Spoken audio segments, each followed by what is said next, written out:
नमस्कार। ओम शांति। आशा ही नहीं पूरा विश्वास है आप सब बहुत बहुत अच्छे होंगे। आप सब में से बहुत कुछ मेरे मीठे मीठे बहनों और भाइयों ने मुझे प्रेरित किया और व्यक्तिगत रूप से भी कहा कि हे बीके भाई, कुछ ऐसी चीजों के माध्यम से भी समझाओ, वो बातें सबको समझ में आ जाए, जीवन से जुड़ी हुई कुछ ऐसी बातें। तो मेरे मन में आया कि अवश्य हम तो सेवाधारी हैं, आप सबकी सेवा के लिए ही निमित्त बने हुए, आप जो कहें सर माथे। तो चलिए आज एक बहुत ही सुंदर और कुछ कम शब्दों की एक बहुत ही सुंदर कहानी के द्वारा हम प्रारंभ करेंगे। जीवन से जुड़ी है ये। आपने देखा होगा जीवन में चलते चलते जब हम कभी कभी अपने आप से हार मान जाते हैं या मन में सबके रहता है कि मुझे जीवन में सफल होना है, परंतु कैसे हजारों लाखों लोग एक बहुत अच्छा लक्ष्य लेकर के चलते हैं, लेकिन जब बीच में ब्रेकर आ जाते हैं, स्पीड ब्रेकर, वो ठहर जाते हैं। एक बहुत ही अच्छी बात मैं बताऊं आपको, ये ठहरना ही हमारे लिए नुकसानदायक है, ठीक है। इसलिए मुझे एक बहुत अच्छी कहानी याद आई, आप सबने सुनी भी होगी, लेकिन आज फिर मैं एक बार सुनाता हूं आपको। कई लोग एक साथ सफर कर रहे थे, उनमें से एक उनका मुख्य व्यक्ति भी था और चलते चलते चलते चलते जिस लक्ष्य तक उन्हें पहुंचना था, लेकिन बीच में क्या हुआ, घना जंगल और तूफानी बारिश, घनघोर घटाएं चारों तरफ से। ऐसा लगा कि मानो पता नहीं क्या चलते चलते चलते चलते चलते चलते अब हिम्मत हार गए, तूफान बढ़ गया। कई लोगों ने कहा मुखिया जी से, जो मेन व्यक्ति थे उनके सरदार, बोले सरदार जी बाकी तो सब चीजें अच्छी हैं, लेकिन अभी हमारा एक मन करता है कि हम थोड़ा सा यहाँ ठहर जाए, थोड़ा आराम मिल जाएगा, क्योंकि हम सब थके हुए हैं।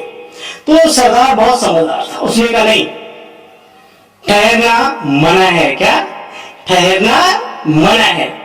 तो सारे चुप हो गए। अरे इतनी बड़ी मुसीबत होगी, कह रहे ठहरना मना है, तो भाई क्या करना है? फिर सरदार का ऑर्डर था, चलते चलते और आगे बढ़े और आगे बढ़े, तूफान और आगे बढ़ गया और आगे बढ़ गया।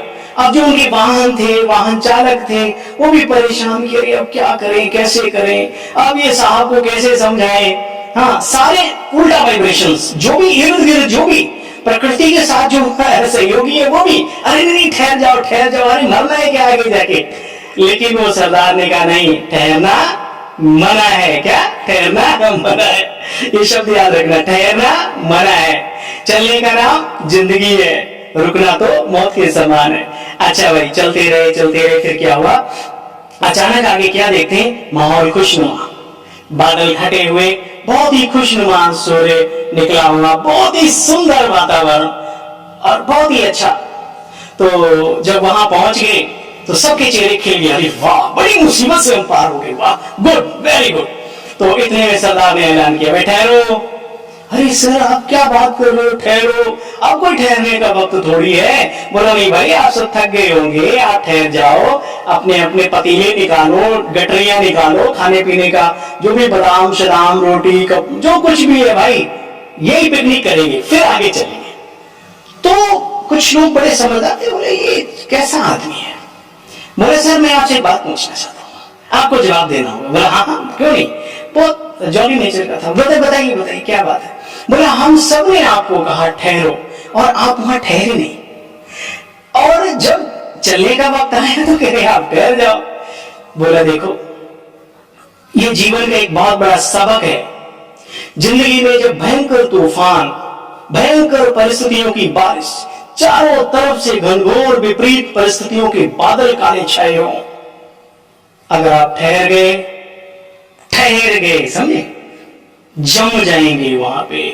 आपने महसूस किया होगा जब आप कुछ कार्य कर रहे हो, लगे हाथ दो चार काम आप कर डालते हो, लेकिन उसी टाइम पर अगर आप थोड़ा बाद में, फिर आप बॉडी रेस्ट में चली जाती, माइंड भी रेस्ट में। तो जिस समय जो मौका है उसको कर डालो, ठीक है ना। ठहरना मना है। बोले अब आप क्यों ठहरे और वहां क्यों नहीं ठहरने दिया? बोला भाई वहां अगर हम ठहरते, आपको मालूम था कि वहां पर हम ठहर तो जाते, पेड़ पौधे हमारी रक्षा नहीं करते, उल्टा क्या होता बोलो, हमारे ऊपर से गिरते। अच्छा है कि ना हम चलते रहे। अच्छा तब हम क्या कर पाते? फिर ऐसे समय पर जंगली जानवर भी बाहर आ जाते हैं, ऐसे समय पर सांप कीड़े मकोड़े सब बिल छोड़ के बिलबिला जाते हैं इधर उधर, और ऐसे मौके पर वो व्यक्ति विशेष को नहीं देखते, अपना काम करते हैं। तो ऐसे समय पर ठहरना मना है। मेरे प्यारे भाइयों, मैंने इसीलिए मना किया था कि ठहरना मना है। अब मौसम साफ है, खुशनुमा है, चलो यहाँ एक छोटी सी पिकनिक हो जाए, चाय पार्टी हो जाए, और फिर आगे का सफर फिर उसी जुनून के साथ तय करेंगे और मंजिल तक पहुंच के ही रहेंगे। ठीक है ना?